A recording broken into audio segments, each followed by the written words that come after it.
Keesokan harinya, karena merasa gabut hari ini tidak ada jadwal pertandingan untuk tim Sri Lanka, Master Xiao mengajak Tang San pergi ke arena turnamen untuk menyaksikan pertandingan tim dari Akademi Changhui melawan tim kedua dari Akademi Tiando. Pertandingan ini dinilai agak aneh karena Akademi Changhui terlihat sangat percaya diri dengan hanya mengirimkan Sikyu sebagai perwakilan akademi untuk mengikuti turnamen. Aturan pertandingan kali ini masih sama dengan yang kemarin, yakni kedua tim diharuskan mengirim perwakilannya masuk ke arena untuk buy one sampai salah satu tim kehabisan anggota. Jelas setelah menelan kekalahannya kemarin melawan tim Sri Lanka, Tai Long pun tak akan menahan diri lagi mengingat babak kedua ini menjadi kesempatan terakhir timnya agar tidak gugur. Di jajaran para penonton, Master Xiao mengajak Tang San untuk menganalisis kekuatan roh pelindung dari Sikyu karena Akademi Changhui nantinya juga akan berhadapan melawan tim Sri Lanka.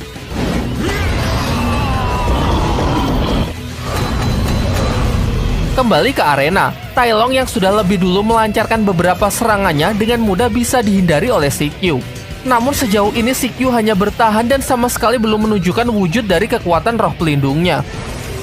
Tiba-tiba, kekuatan dan kecepatan Tai Long menurun drastis akan ia sedang menahan rasa sakit dari dalam tubuhnya. Di sisi lain, semuanya pun dibuat tercengang karena sama sekali tak melihat Sikyu melancarkan serangan.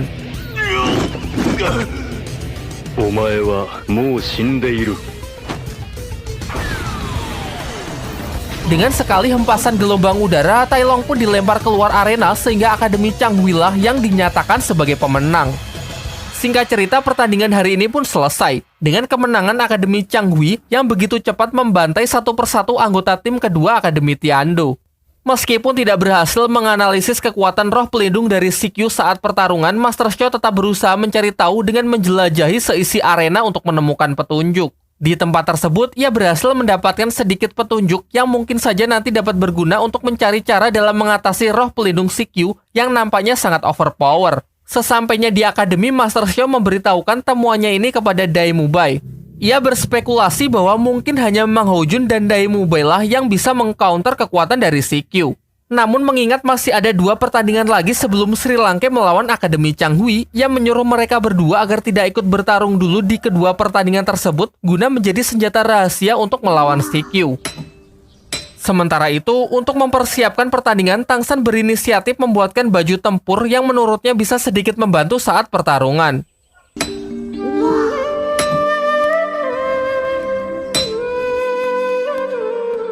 Singkat cerita, tibalah waktunya tim Akademi Sri Lanka kembali maju untuk bertanding.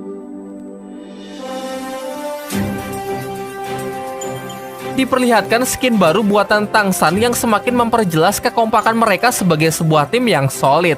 Akan tetapi berbeda dari pertandingan sebelumnya, pertandingan kali ini adalah Battle Royale 5 versus 5. Dengan menyisakan Dai Mubai dan Mang Hojun, seluruh anggota Sri Lanka pun maju untuk mewakili nama akademinya melawan Akademi Tameng Gajah yang terkenal dengan pertahanan tak tertembusnya.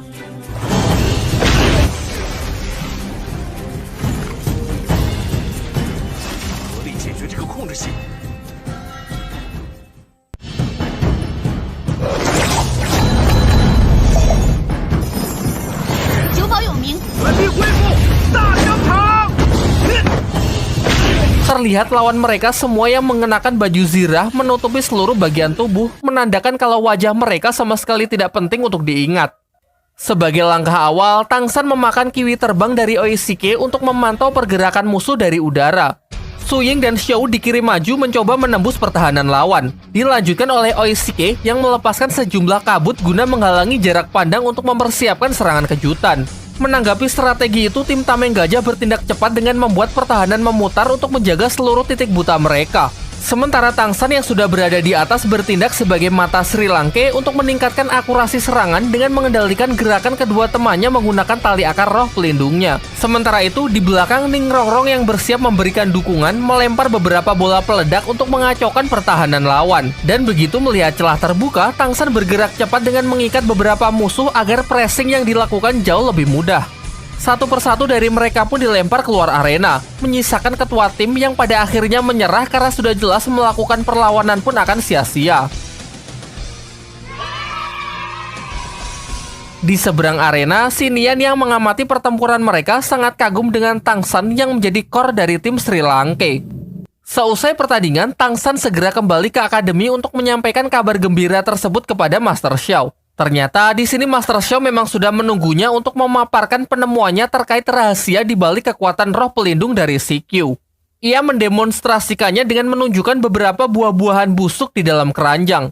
Kemudian ia menjelaskan bahwa di dunia ini terdapat mikroorganisme yang saking kecilnya tak akan bisa dilihat oleh mata manusia. Di masa modern kita mengenalnya dengan nama bakteri.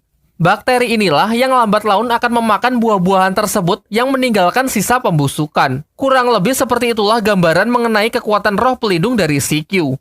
Kekuatan tersebut memungkinkan CQ mengendalikan bakteri untuk menginfeksi targetnya, dan karena ukurannya yang tidak kasat mata, lawannya akan mati bahkan tanpa menyadari apa yang telah terjadi.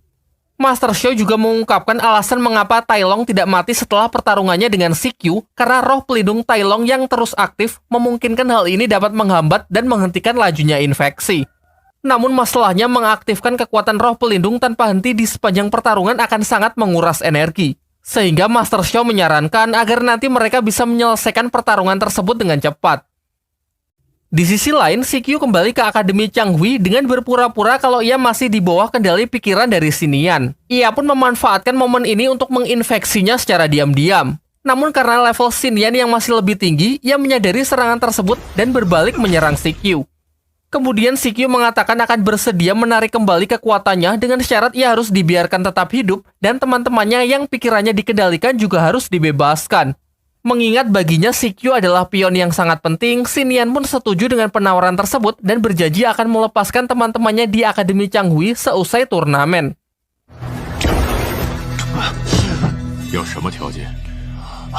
Sementara itu, anggota bangsawan yang tengil mendatangi ayah Ning Rongrong untuk menyindirnya terkait Ning Rongrong yang dimasukkan ke Akademi Sri Lanka.